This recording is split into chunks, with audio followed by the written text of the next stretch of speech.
Assalamualaikum warahmatullahi wabarakatuh. Waalaikumsalam warahmatullahi wabarakatuh. Selamat pagi ibu-ibu. Pagi. Salam sejahtera bagi kita semua.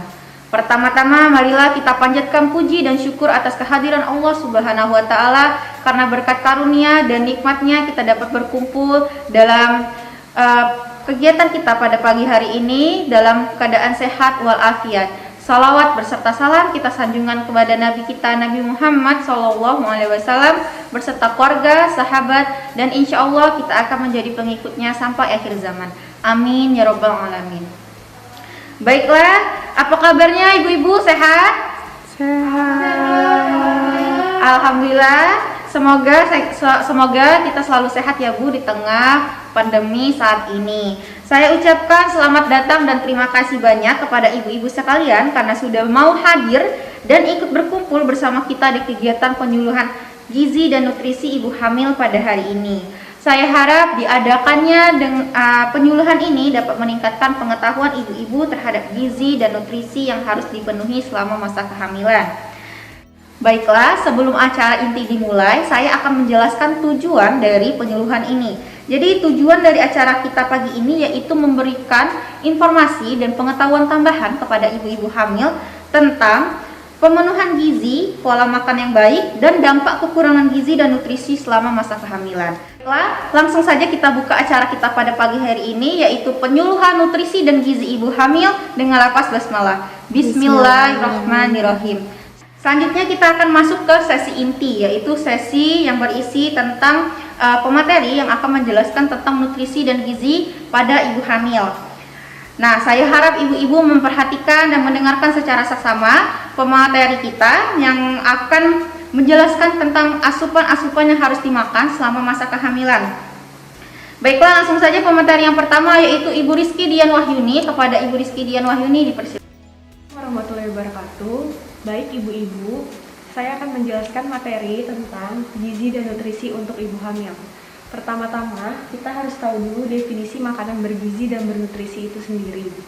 Jadi, makanan bergizi dan bernutrisi adalah makanan yang mengandung zat tenaga, zat pembangun, dan zat pengatur dalam susunan yang seimbang dan jumlah yang sesuai dengan kebutuhan gizi dan nutrisi itu sendiri.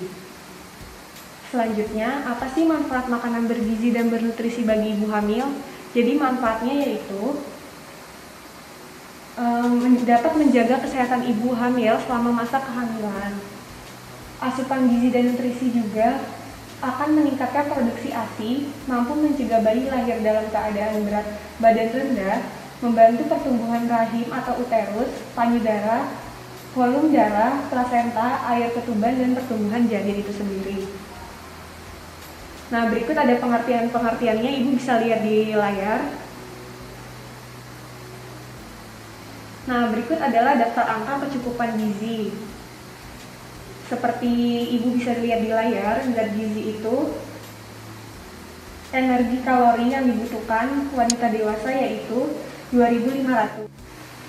Kemudian ada pedoman menu ibu hamil. Yang pertama yaitu makanan 2 kali lebih dari biasanya.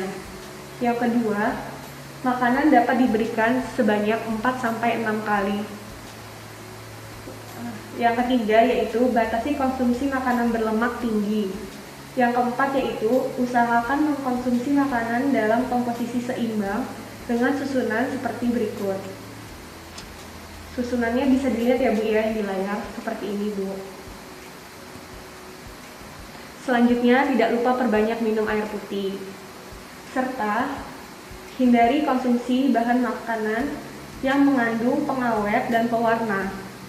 Selanjutnya, hindari makanan berkalori tinggi dan banyak mengandung gula serta lemak, namun rendah kandungan zat gizi yang terdapat di makanan tersebut. Nah, dampak kekurangan gizi dan nutrisi pada ibu hamil sendiri yaitu dapat berdampak pada kesehatan ibu hamil seperti tubuh yang lemah, kurang nafsu makan, pendarahan dalam masa kehamilan, serta yang paling parah yaitu terjadinya keguguran. Nah, kesimpulannya dapat kita ambil ibu-ibu sekalian yaitu Kekurangan asupan gizi dan nutrisi pada ibu hamil akan berdampak terhadap kesehatan janin. Dampak kekurangan gizi dan nutrisi pada ibu hamil adalah bayi lahir dalam keadaan berat badan rendah, anemia pada ibu hamil, dan bayi yang dilahirkan keguguran, sulitnya proses persalinan, atau bayi lahir mati. Sekian materi yang dapat saya sampaikan, kurang lebihnya saya mohon maaf. Wassalamualaikum warahmatullahi wabarakatuh. Terima kasih Ibu Dien atas materinya. Wah, ternyata penting sekali ya asupan gizi dan nutrisi bagi ibu hamil. Jadi ibu-ibu jangan lupa dipenuhi asupan gizi dan nutrisi yang baik selama masa kehamilan. Selanjutnya kita akan menonton video tentang gizi dan ibu hamil yang akan dipandu oleh Ibu Fira Nalia Maharani. Kepada Ibu Fira. Assalamualaikum warahmatullahi wabarakatuh. Di sini saya akan menampilkan video tentang kebutuhan gizi pada ibu hamil. Di sini saya akan menjelaskannya dan ibu-ibu bisa menyimaknya ya. Kebutuhan gizi pada ibu hamil. Menurut studi, 50% dari 200 ibu hamil mengalami kekurangan gizi. Kekurangan gizi ini akan mengakibatkannya terhambatnya pertumbuhan janin. Nah, di sini ada beberapa banyak pertumbuhan janin ya. Padahal tumbuh kembang janin dan bayi sangat bergantung pada status gizi ibu. Selain pada janin, kekurangan gizi juga berdampak pada ibu itu sendiri, seperti anemia dan preeklamsia. Untuk itu, penting sekali untuk ibu memenuhi nutrisi makro serta nutrisi mikro. Nutrisi makro yaitu karbohidrat, protein, serta lemak. Sedangkan nutrisi mikro yaitu vitamin dan mineral.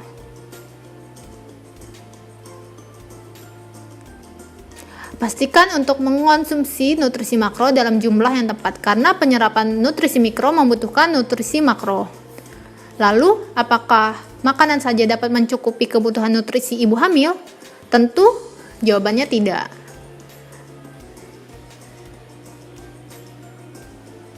Dikarenakan susu biasa dan suplemen belum memenuhi nutrisi ibu hamil. Nah, maka dibutuhkanlah susu kehamilan yang komposisinya tepat sesuai kebutuhan ibu.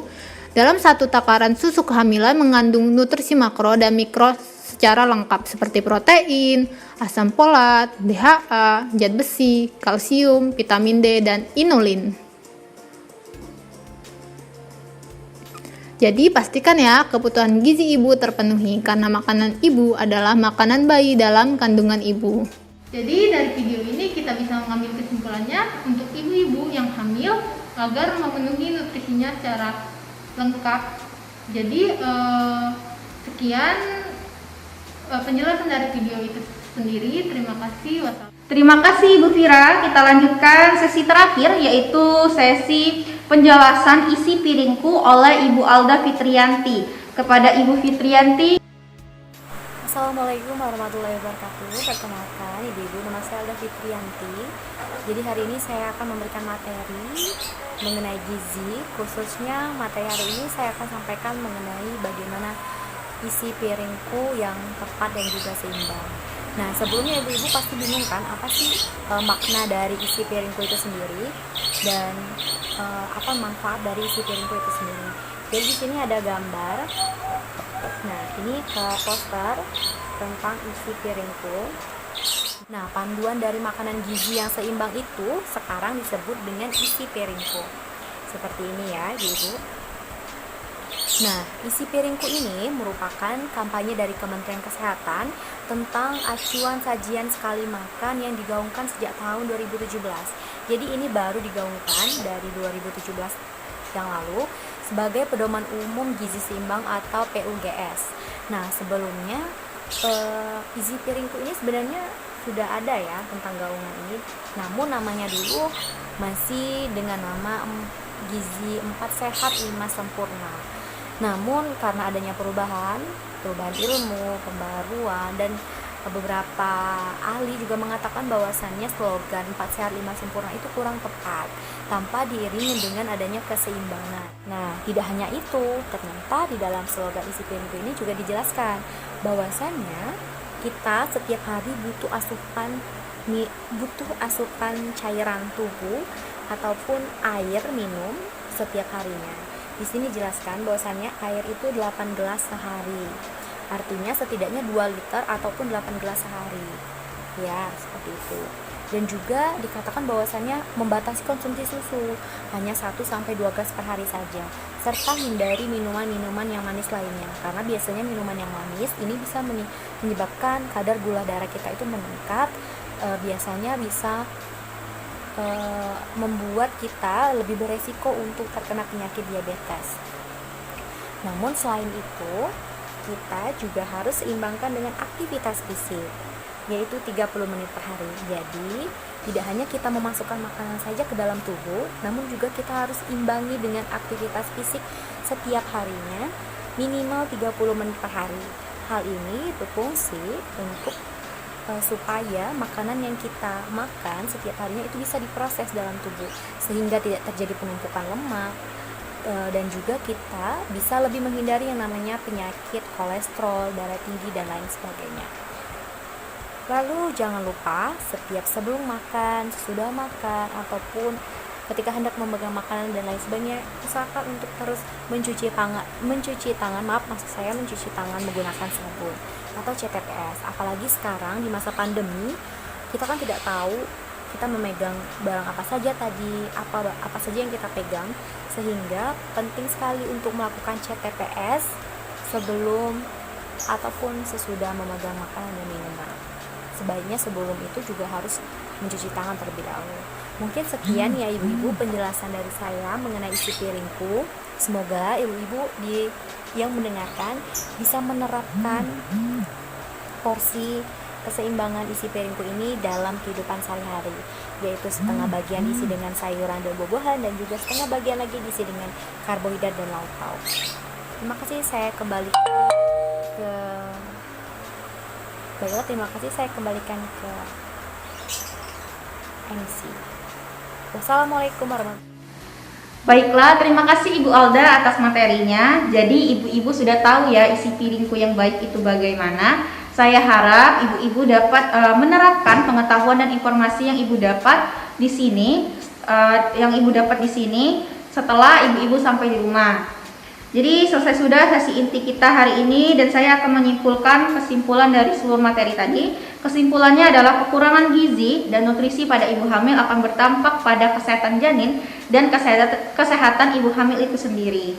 Dampak kekurangan gizi dan nutrisi pada ibu hamil adalah bayi lahir dalam keadaan berat badan rendah, anemia pada ibu hamil dan bayi yang dilahirkan, keguguran, sulitnya proses persalinan, atau bayi lahir mati. Maka dari itu pemenuhan gizi dan nutrisi bagi ibu hamil itu sangat penting. Baiklah, kita telah sampai di penghujung acara. Marilah kita ucapkan lafaz hamdalah, alhamdulillahirabbil alamin, karena acara ini telah berakhir dengan lancar, dengan baik. Saya mewakili panitia acara penyuluhan gizi dan nutrisi ibu hamil di Kabupaten Ogan Ilir mengucapkan terima kasih kepada ibu-ibu sekalian atas kehadirannya. Saya tutup kegiatan pada pagi hari ini. Wassalamualaikum warahmatullahi wabarakatuh.